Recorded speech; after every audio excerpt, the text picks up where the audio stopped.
என்ன பண்ணுவ? சொல்லு என்ன பண்ணுவ?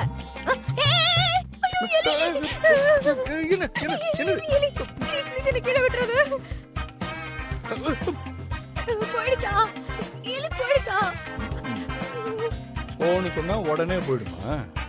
கொஞ்சம் அமைதியா இரு, இல்லன்னா கீழே தான் இறக்கி விடு.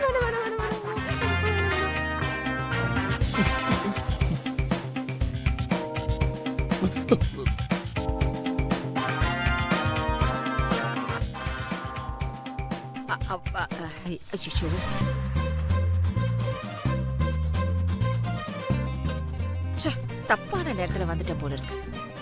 வெளியூருக்கு போனதுல இருந்து 2 பேரும் ரொம்ப ரொமான்டிக் ஆயிட்டாங்களோ. இந்த இந்து நம்ம கிட்ட தான் கர்ணவை திட்டுற மாதிரி திட்டான். ஆனா உள்ளுக்குள்ள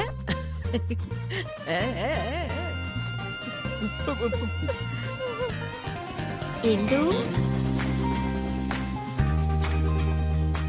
இந்து இன்றே டவுன்லோட் செய்து உங்கள் ஃபேவரட் ஷோக்களை என்ஜாய் பண்ணுங்க.